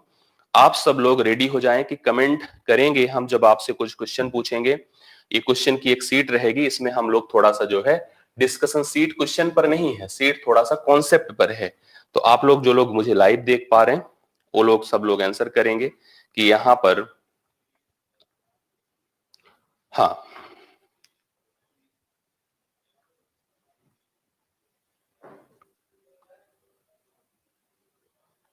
चलिए अब सब लोग रेडी हैं।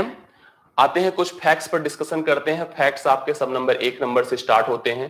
पहला ही फैक्ट आपके सामने बोर्ड पर है, आप सब लोग कमेंट करके मुझे बताएं कि जीरो क्या है। अभी मैंने आपको बताया कि जीरो क्या है, जीरो सम है कि विषम है। इसने हमसे कहा, देखिए हमको कुछ स्टेटमेंट दे रहा है, आपको मुझे बताना है सर ये सही है कि गलत है।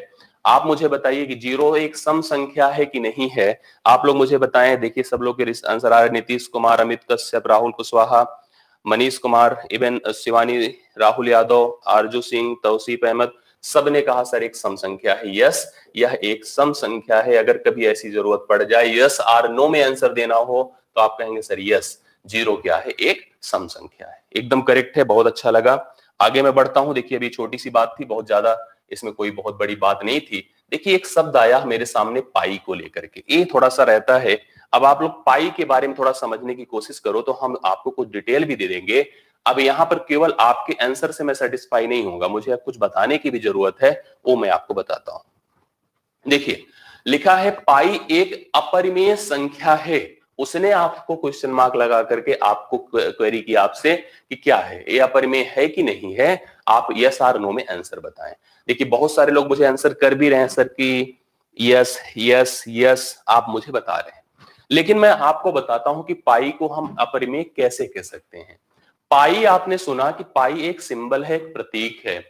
पाई का मान अगर मैं आपसे पूछूंगा तो आप कहोगे सर पाई का मान जब मैं मेंसुरेशन में होता हूं, क्षेत्रमिति में, तो पाई के मान को आप 22/7 बताते हो। कितना बताते हो? 22/7, जिसका एक लगभग मान 3.14 भी होता है। लेकिन ये मान के चलिए यह रियल होगा यह इसका वास्तविक मान होगा, यह इसका अप्रोक्सीमेटेड मान होगा, लगभग मान होगा। जब 7 से 22 को भाग दिया जाता है तो दशमलव के कुछ अंकों पर जाके छोड़ दिया जाता है। 3.14 भी कभी कभी प्रयोग में लेते हैं, लेकिन जब कहा जाता है तो लेते हैं। बट प्रॉब्लम आई कि हम पाई को केवल इतना ही नहीं कहते हैं, पाई को हम रेडियन की तरह प्रयोग करते हैं, मतलब कोणीय मीजर के लिए भी यूज करते हैं फॉर द एंगुलर मेजरमेंट। कोणीय मीजर के लिए भी पाई का प्रयोग किया जाता है और पाई का मान 180 डिग्री बताया जाता है। आपने देखा होगा कि पाई का मान 180 डिग्री है।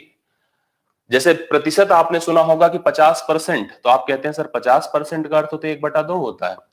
क्यों? क्योंकि 50% किसी चीज का 50 है, हाफ है, 50% है। This is the half, so it can be 1/2। So the same manner 180 degree कोई बात अगर किया जाए तो सबसे पहले मैं कंप्लीट की बात करूं तो कंप्लीट प्रोवाइड्स यू 360 डिग्री। पूरे कोण की, पूरे बिंदु के कोण की मान की जाए तो 360 डिग्री होता है, जबकि अगर 180 डिग्री की बात किया जाए तो अभी 1/2 ही होता है। 180/360 वह भी आधा ही होता है। जब आप कभी, मैं आपको डीआई पढ़ाऊंगा तो आपको जब हम पाई चार्ट पढ़ाएंगे तो यह बात आपको समझाएंगे कि 180 डिग्री कैसे 1/2 बन जाता है। तो कहोगे sir this is the half of the complete, पूर्ण का 1/, जैसे अगर इसको भिन्न के रूप में लिखना चाहो तो यह भिन्न के रूप में 1/2 हो जाता है। ध्यान रखने की बात है, ये सब फैक्ट है, समझने की जरूरत है। अब हमने जब इतनी बातें सुना कि पाई का तो एक फिक्स अमाउंट ही नहीं है, मेंसुरेशनल मेजरमेंट जब क्षेत्रमितीय मेजरमेंट करते हैं तो 22/7 आता है, कोणीय मेजरमेंट करते हैं तो 180 डिग्री आता है। तो पाई को हम फिक्स समझ ही नहीं पा रहे हैं। अगर हम पाई को फिक्स कहीं पर दे दें, जैसे कि कोई हमको कह दे कि sir this is a number 22/7, आप कहोगे यार ये तो पाई है। तो फिर भी पाई है क्या है उससे नहीं मतलब है, it is the rational number, यह परिमेय है। 3.14 दिया गया तो 314/100 कह सकते हो, यह भी आपका परिमेय है। 180 डिग्री दे दिया गया, बाद में उसको 1/2 बता दिया गया, तो अभी एक परिमेय संख्या है। लेकिन पाई सिंबल के तौर पर, प्रतीक के तौर पर फिक्स नहीं है कि वह क्या होगा, इसलिए उसको हम परिमेय नहीं कहते हैं, उसको अपरिमेय ही कहते हैं। अगर जब भी आपसे पाई प्रतीक के रूप में आपको दिया जाएगा तो आप कह देना सर यह अपरिमेय है। लेकिन अगर पाई मान के तौर पर आपको दिया जाएगा तो आप उसको क्या बताओगे, परिमेय बताओगे, उसको आप रैशनल बताओगे। यह बात आपको समझ में आई होगी। तो अभी जो इसने कहा है that is the right statement कि पाई एक अपरिमेय संख्या है। This is the right answer. आप सबके आंसर भी आ रहे थे, ये बहुत अच्छा लग रहा था कि आप सबने यहां पर बताया था कि व्हाट अबाउट द पाई और पाई क्या है। आगे मैं बढ़ता हूं, चलिए मुझे बताएं आप सब लोग, जो लोग कमेंट कर रहे हैं। हाँ चलिए आगे बताएं मुझे, जो लोग अब कर पा रहे कमेंट। सबसे छोटी अभाज्य संख्या क्या होगी? सबसे छोटी अभाज्य संख्या क्या होगी? प्लीज आंसर बताएं। सबसे छोटी अभाज्य संख्या, देखिए आंसर आ रहा है आशा यादव, बहुत तेजी से आ रहा है, लक्ष्मी यादव, अमित कश्यप, सुरेश कुमार, सबने लगभग बताया, सबने लगभग बताया। मैं नाम नहीं ले पाऊंगा बहुत तेजी के साथ, बट 2 है। क्या है? सबसे छोटी अभाज्य संख्या आपकी 2 है, और आप सबने लगभग मुझे आंसर बताया कि सबसे छोटी अभाज्य संख्या क्या है? 2 होती है। ये आपने पढ़ा है, आपने जाना है, इस बात को आप बता भी रहे हैं। चलिए, इसको मैंने पहले भी एक्सप्लेन किया था, इसमें कोई बहुत ज्यादा बताने की जरूरत नहीं है। आगे बताएं, मुझे बताइए, यह कितना आसान सा फैक्ट आपके सामने है बोर्ड पर। वह संख्या कौन सी है जो अभाज्य संख्या तथा सम संख्या दोनों होती है? इस बात को भी आपको बताया गया, इसलिए इस पर भी मुझे लग रहा है कि कोई कंफ्यूजन नहीं है, और बहुत तेजी के साथ आपके कमेंट आ रहे हैं। सबका कहना है सर 2 ही होती है। 2 एक ऐसी संख्या है जो कि अभाज्य भी है और सम भी है, that is the prime number and even number 2। मतलब यह अप्राइम भी है और अभाज्य भी है, इसलिए 2 को हम लोग यहां पर आंसर कर देंगे। तो 2 is the prime and even 2, मतलब अभाज्य भी है और आपकी सम संख्या भी है। आगे मैं बढ़ता हूं, देखिए अब आपके बारे आपसे फिर पूछा गया, चलिए इस पर डिस्कशन करें। प्लीज सब लोग कमेंट करके हमें यस और नो आंसर बताएं कि आप क्या समझ पा रहे हैं, आपको क्या लग रहा है। सभी वास्तविक संख्याएं परिमेय संख्या होती है। जो अंग्रेजी में पढ़ते हैं समझ लें कि इसने लिखा है कि ईच, या हम कह दे रहा है कि all real number is rational number, इसने हमसे कहा है। तो आपकी प्रतिक्रिया क्या है? आप इस पर संतुष्ट हो रहे हैं कि नहीं हो रहे हैं? एक क्वेश्चन मार्क लगा दिया है। नो, बहुत बढ़िया, देखिए आंसर आ रहा है no. Arun Kumar Pandey study online, Arun Kumar Pandey, Amar Kumar, Arun Yadav, सबका देखिए हमको आंसर मिल रहा है नो। सर एकदम सही बता रहे हो कि जैसे मैंने दिखाया था आपको, रियल यहां होता था जो 2 भागों में बांटा जाता था, रैशनल मतलब परिमेय और इरेशनल का मतलब अपरिमेय।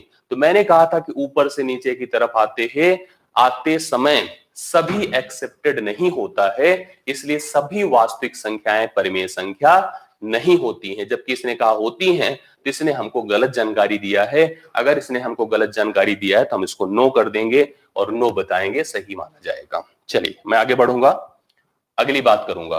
अब आपसे पूछा कि सभी सम संख्याएं भाज्य संख्या होती हैं। मुझे बताइए, सभी सम संख्याएं भाज्य संख्या होती हैं? मैं आंसर जानना चाहता हूं। बड़ा बढ़िया शब्द है, एक लाइन जो लिखा हुआ है, सभी सम संख्याएं भाज्य संख्या होती हैं। जल्दी से बताएं। पुष्पेंद्र यादव यस, और बाकी कामिनी, तौसीफ, आंचल, अविनाश, अशोक, अनु, श्वेता, सोनी, सब देखिए लगभग मुझे बता रहे। कुछ लोग देखिए मिली जुली प्रतिक्रिया है, कुछ लोग यस बता रहे हैं, कुछ लोग नो बता रहे हैं। मैं आपके कंफ्यूजन को दूर कर दूं कि है क्या, लिखा क्या है पहले समझो कि सभी सम संख्या, सम मतलब इवन, सम मतलब इवन। इसने कहा सभी सम संख्या भाज्य मतलब आपका कंपोजिट, भाज्य मतलब कंपोजिट। अब आप सम संख्याओं की बात करो तो शुरुआत कहां से होती है? 2 हुआ, 4 हुआ, 6 हुआ, 8 हुआ, समान बढ़ता चला गया। अब सम संख्या तो 2 भी है। 2 क्या है? सम संख्या है। यस, सम संख्या है। क्या यह भाज्य है? तो आप कहोगे सर भाज्य तो नहीं है, या तो अभाज्य है। 2 क्या है? अभाज्य है। तो आपसे किसी ने कहा है जो लाइन कि अगर सभी सम संख्याएं भाज्य होती हैं, तो आप कहोगे कैसे हो पाएंगे भाई, 2 तो अभाज्य संख्या होती, 2 तो भाज्य होती ही नहीं है।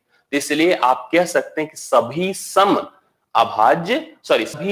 भाज्य नहीं होती हैं। यहीं पर एक शब्द लिखा होता कि 2 को छोड़कर सभी सम संख्याएं भाज्य संख्या होती हैं, तब आप कहते सर यस होती हैं। अभी की स्थिति के हिसाब से उसने कहा सभी सम संख्याएं भाज्य होती हैं, तो आप कहेंगे सर नहीं होती हैं, क्योंकि सभी सम में 2 भी आता है जो कि भाज्य संख्या नहीं होता है, जो कि अभाज्य संख्या होता है। स्क्रीन ऑन हो गई है और आप लोग यहां पर नो के बारे में सहमत होंगे। नो आप लोग समझ रहे होगे, तो मुझे लग रहा है कि नो के बारे में सब लोग सहमत हैं, कोई दिक्कत नहीं है। नो होगा ना। सभी सम भाज्य नहीं हो सकती भाई, सभी सम में 2 भी आता है जो कि आपका एक अभाज्य संख्या होती है। ठीक है, यहां तक आपने समझा, यहां तक की बातें आपको क्लियर हुई हैं।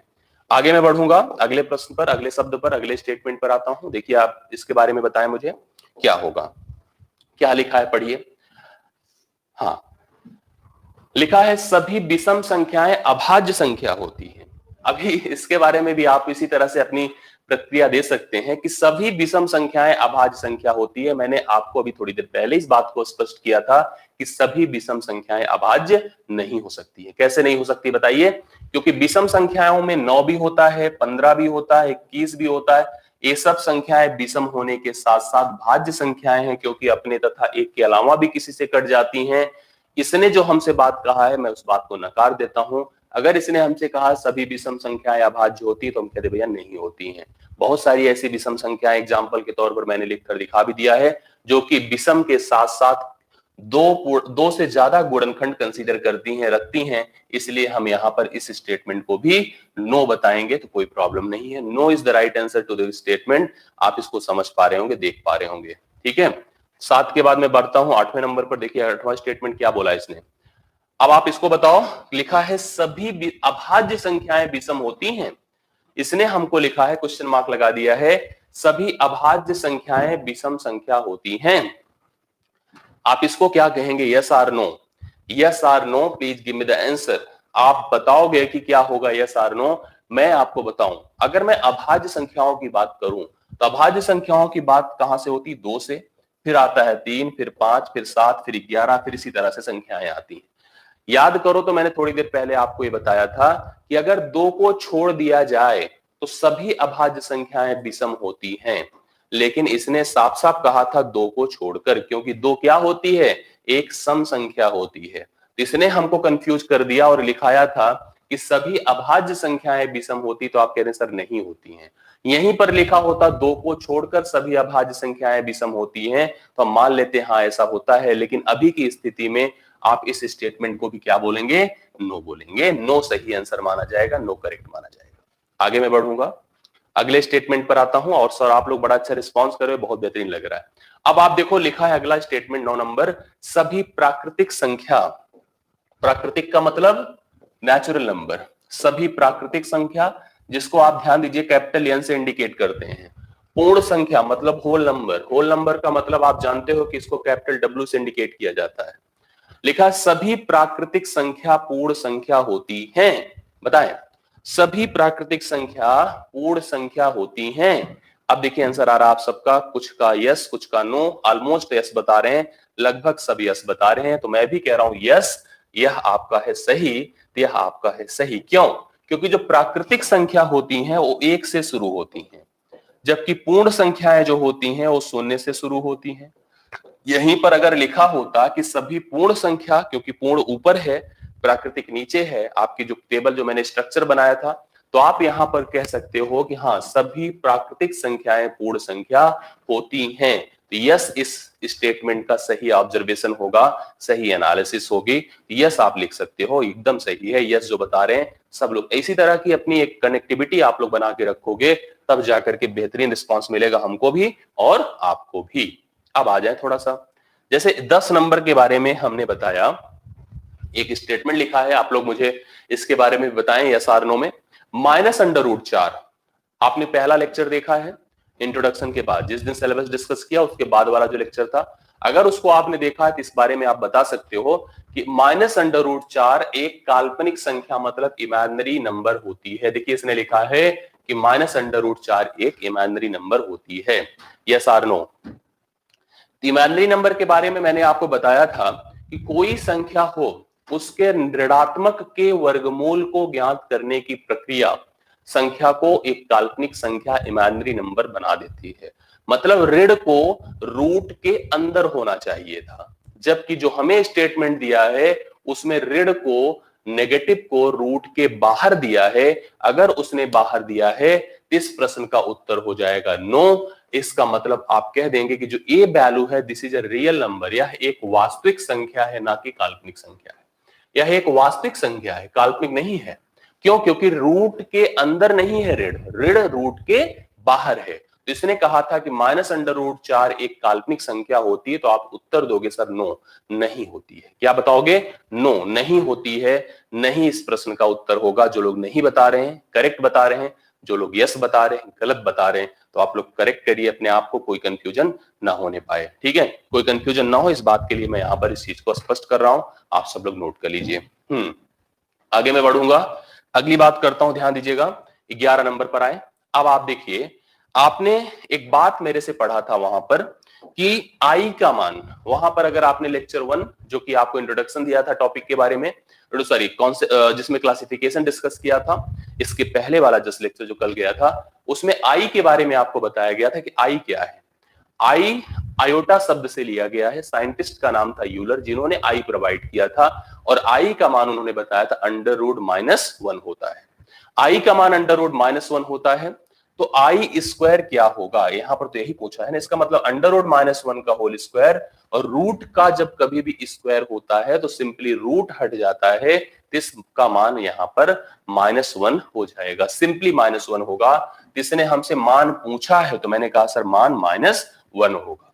क्या होगा? मान -1 होगा, ठीक है। यहां पर आप कह सकते हो कि आई स्क्वायर का मान कितना होगा भाई? आई स्क्वायर का मान सिंपली -1 होगा, कोई दिक्कत नहीं है। चलिए, यहीं पर कुछ और बातें पूछा जा सकता था, तो इसलिए मैं थोड़ा सा एक्सप्लेन कर देता हूं।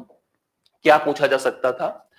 आई का मान, ध्यान देना, √-1 होता है।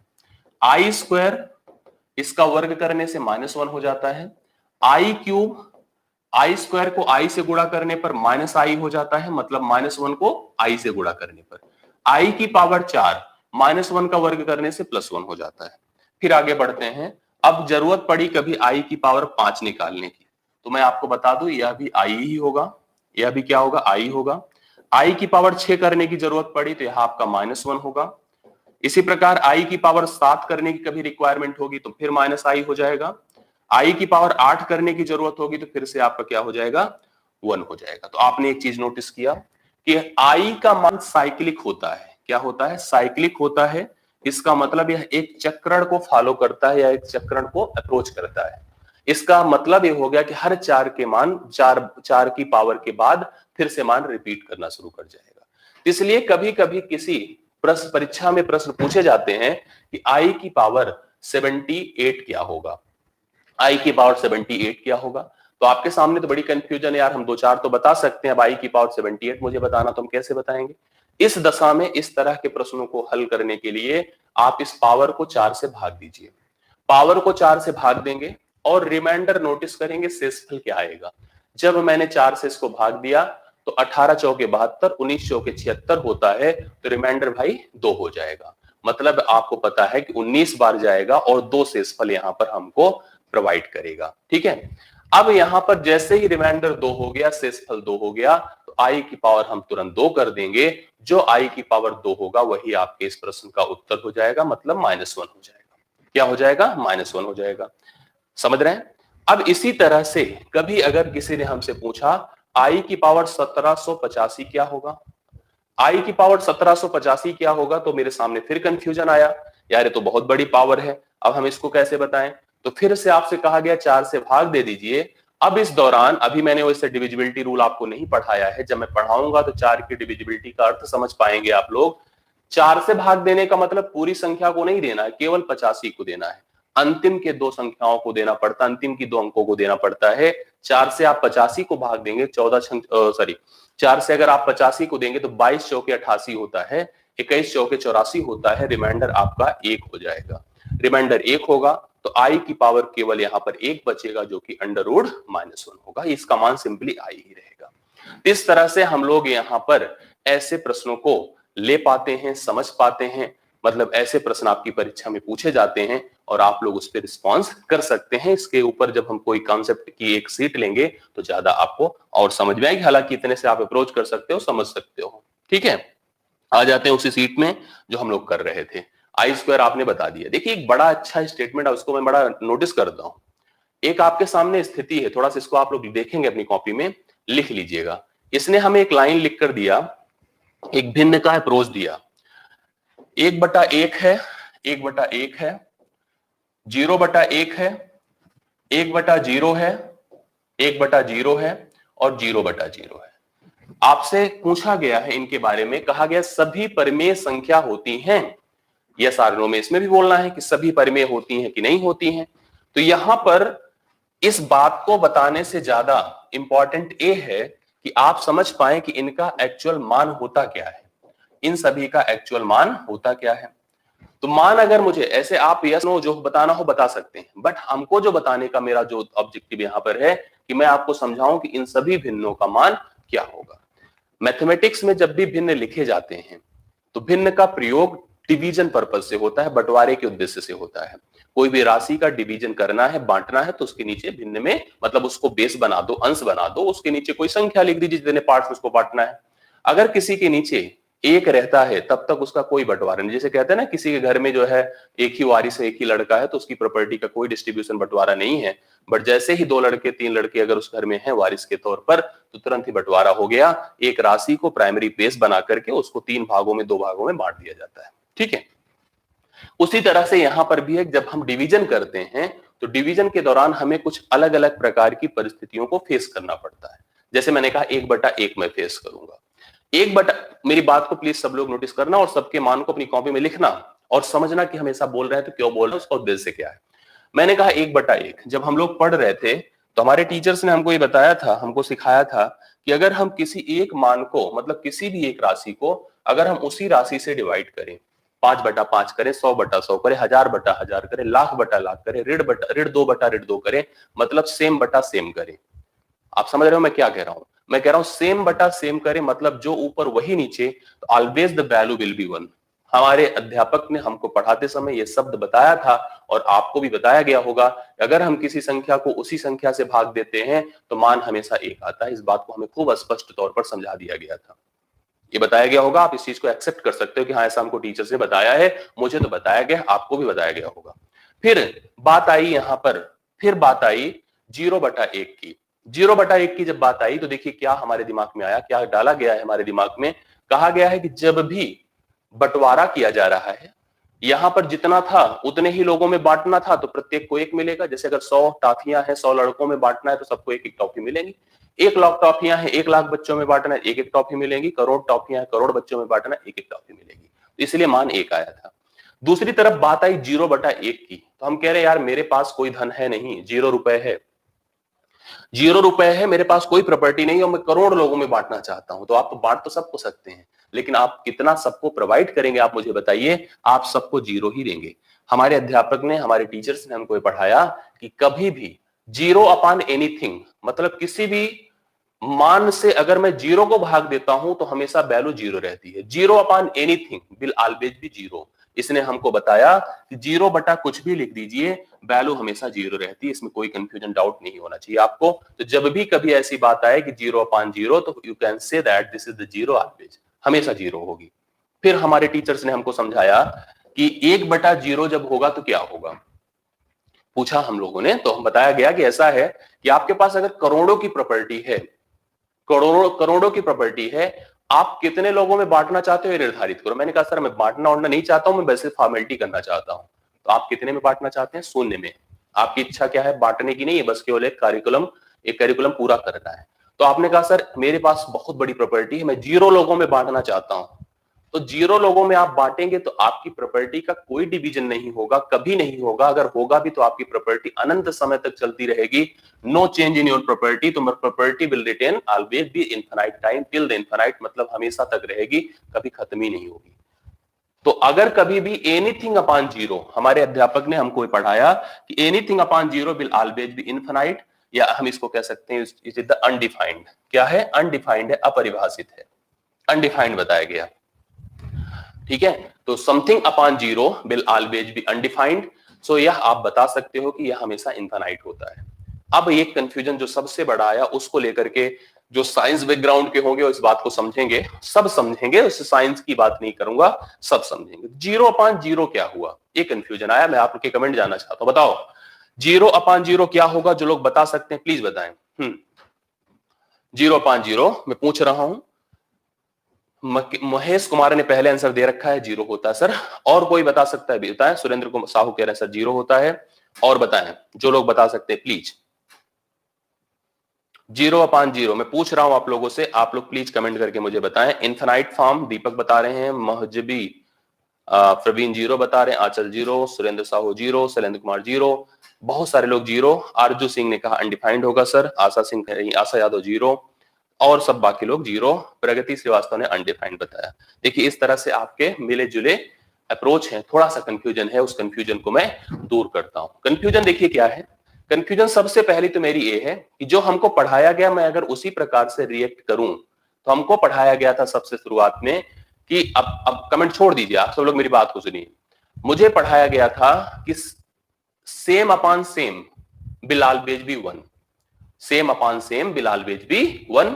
तो हम देख रहे थे कि सेम अपॉन सेम ऊपर नीचे सेम है, तो मेरे दिमाग में आया मैं क्यों ना 1 लिख दूं, मैं क्यों ना 1 लिख दूं इसका उत्तर। देखिए कंफ्यूजन कैसे आता है इस बात को मैं आपको समझाना चाहता हूं कि जब 0/0 की नौबत आई तो मेरे दिमाग में आया यार हमको तो पढ़ाया गया था कि same upon same will always B 1, तो हम क्यों ना 1 लिख दें। फिर हमको किसी ने बताया कि हमारे टीचर्स ने हमको पढ़ाया है कि 0/समथिंग, अगर आप किसी भिन्न में ऊपर 0 देख लो तो नीचे मत देखना और उसका मान 0 बता देना। मैंने भी देखा मेरे भिन्न में नीचे ऊपर 0 है, नीचे मैं नहीं देखूंगा, मैंने उत्तर लिख दिया 0। फिर हमको किसी टीचर्स ने बताया था कि समथिंग अपॉन 0, अगर किसी भिन्न के हर में 0 देख लेना, ऊपर मत देखना, अनडिफाइंड बता देना। आपकी ये तीनों बातें यहां पर इसमें लागू होती हैं। तीनों बातें जब लागू होती हैं तो 3 रिजल्ट आपके सामने बनकर आया, 1 आया, 0 आया, अनडिफाइंड आया। तो मेरे सामने कंफ्यूजन है कि मैं किसको प्रेफर करूं। इस दौरान हम तीनों में से किसी को भी प्रेफर नहीं करते हैं और इसको कहते हैं अनसर्टेन। क्या कहेंगे? अनसर्टेन का मतलब होता है अनिश्चित। अपनी कॉपी में लिखिएगा, इसका नाम होगा अनिश्चित, इसका मान होगा अनिश्चित। का मतलब हम इस बात के लिए श्योर ही नहीं है कि यह डिफाइंड होगा कि अनडिफाइंड होगा, क्या होगा, कैसे होगा, यह अनिश्चित है। इसको अंग्रेजी में इनडिटरमिनेट फॉर्म कहते हैं। इसको हम कहते हैं इनडिटरमिनेट फॉर्म, इनडिटरमिनेट फॉर्म। अगर किसी ने मैथ में 12th में 11th में मैथ पढ़ा होगा तो उसने इस चीज को पढ़ा होगा, इनडिटर्मिनेट फॉर्म किसी फंक्शन का जब बनता था तो उसको जब हम उसका इंटीग्रेशन, उसका डिफरेंशिएशन करते थे तो हम यल हॉस्पिटल रूल अप्लाई करते थे। वहां पे कैसे करते थे आपने देखा था, 0/0 फॉर्म, इन्फिनिटी फॉर्म, 1/, इस तरह के जो फॉर्मेट होते थे, they call the indeterminate form, जिसके मान को निश्चित नहीं किया जा सकता था, वह आपका इनडिटर्मिनेट कहलाता था और उसको डिफाइन करने के लिए, सॉल्व करने के लिए यल हॉस्पिटल रूल अप्लाई किया जाता था। इस बात को दिमाग में रखिएगा।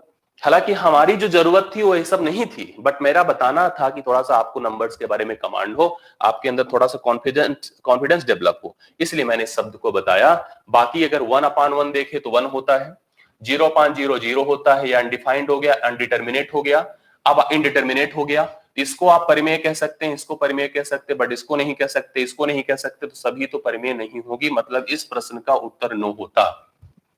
यहां पर सभी परिमेय नहीं होगी, नो इस प्रश्न का उत्तर होगा। बाकी जो है आपने इस चीज को समझा जो मैंने आपको बताया, और अगर आपको अच्छा लगा तो मुझे कमेंट में बताना कि हाँ चीजें सर हमको समझ में आई है।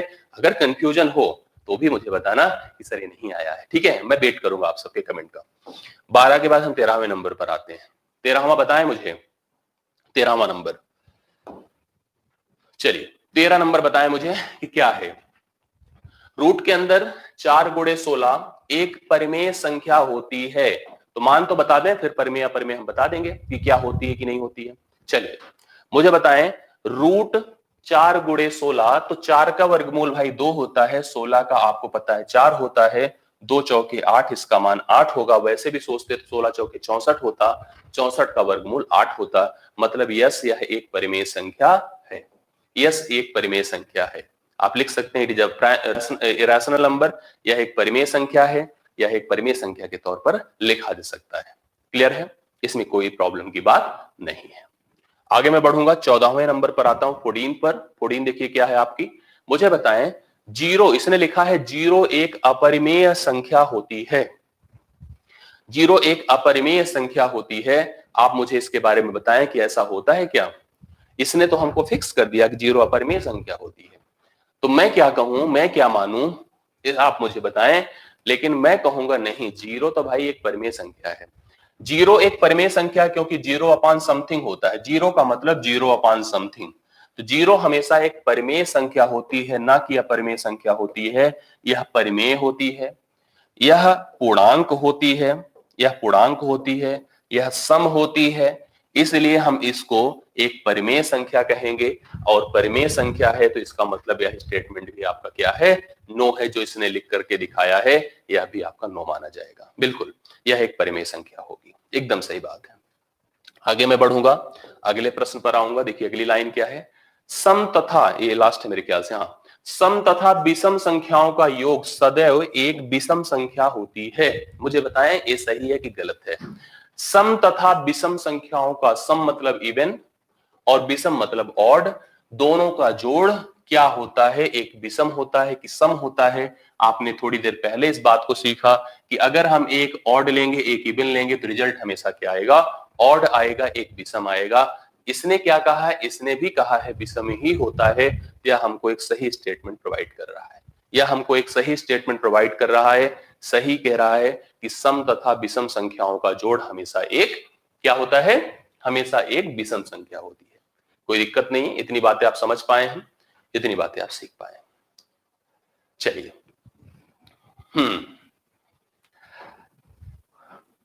यहां तक आपने पढ़ा। अब थोड़ा सा मैं आप लोग की राय लूंगा कि क्या करना चाहिए। अभी मुझे क्लास को आगे बढ़ाऊं, देखिए अब मुझे जो समझाना है वो आपको इसके बारे में समझाना है, थोड़ा समझने की कोशिश करना। मुझे आपको बताना है, मुझे आपको बताना है अभाज्य संख्या के इन 3 अप्रोच के बारे में। आप लोग मुझे बताइए कि मैं क्लास कंटिन्यू करूं, कि मतलब इन चीज को मैं आज बताऊं कि कल बताऊं। अगर आपको ऐसा लगता हो कि थोड़ा बैलेंस बनाने की जरूरत है, थोड़ा धीरे धीरे चलने की जरूरत है, तो आप मुझे बता दीजिएगा, नहीं तो मैं आज ही इसको फिनिश कर सकता हूं। थोड़ा समय लगेगा, आधे घंटे 40 मिनट का वक्त लगेगा थोड़ा समझाने में, एग्जाम्पल देकर के सब चीज कंफर्म करने के लिए। लेकिन अगर आप लोग कहोगे तो मैं आज ही कंटिन्यू करूंगा। आप लोग मुझे अपने कमेंट से बताएं। कल, कल ऐसा होता है। देखिए, मैं इसलिए मैं आप लोगों से बात कर रहा हूं कि कुछ चीजें जैसे कभी कभी होती हाइपर हो जाती हैं, ज्यादा हावी हो जाती है, इरिटेटिंग हो जाती है, थोड़ा सा बैलेंस बनाने की जरूरत पड़ती है। तो कल मैं बताता हूं, आप सबने आज ही लगभग बताया, कुछ लोगों ने कहा सर आज ही बता दे सर। जैसे ऐसे में हम बहुत सारे लोग हैं, लेकिन बहुत सारे लोग में बहुत सारे लोग ये कह रहे सर कल पढ़ाइएगा। हो सकता है 2-1 दिन बाद आप इतनी हैबिट में आ जाए ना, 1.5 घंटा भी आपको कम लगेगा, 1.5-2 घंटा भी आपको कम लगेगा ऐसी स्थिति में। लेकिन अभी जैसे कुछ दिन तक बैलेंस बनाने की जरूरत होगी, तो हमको लगता है कि कभी कभी आपको, आपके ऊपर मैं छोड़ दूंगा कि आप डिसाइड कर लो कि क्या करना है, कैसे करना है। ये चीजें आपकी, अब इतनी बातें आप लोग खुद ही जानते हैं, कोई चीज अगर लगातार चलती है तो कहीं ना कहीं इरिटेटिंग बन जाती है। इसलिए मैं जानता हूं कल मैं इस चीज को कराऊंगा, जिससे कि थोड़ा 40 मिनट 35 मिनट का वक्त लगेगा मान लीजिए इसको पूरा कंप्लीट कराने में, मैं इसको भी करा करके इसके आगे भी रिलेट कर दूंगा कल ही क्लास में। तो कल आपको इसको कराऊंगा। आज की क्लास आपको कैसी लगी, समझ में आई कि नहीं आई, मेरी बातें आपको समझ में आई कि नहीं आई, आप मुझे प्लीज बताइएगा, जिससे कि हम उसी हिसाब से रिलेट कर चलें। जो मेरे अंदर कमियां हो मैं उसको सुधार सकूं, जो आपकी और मुझे अच्छे से सर्व करना, डिलीवर करना, वो भी मैं आपके लिए कर सकूं। ठीक है, ये जरूर मैं आपका वेट करूंगा, समझूंगा कि आप सब लोग किस तरह से रिएक्ट कर रहे हैं। कल हम लोग मिलते हैं इसी समय सुबह के 9 बजे, साफ हम आपसे मिलेंगे, 9 बजे आपके सामने रहेंगे। आप सब लोग भी रेडी रहिएगा, कल के लिए इंतजार करते हैं आज का। थैंक यू सो मच, बहुत बहुत धन्यवाद।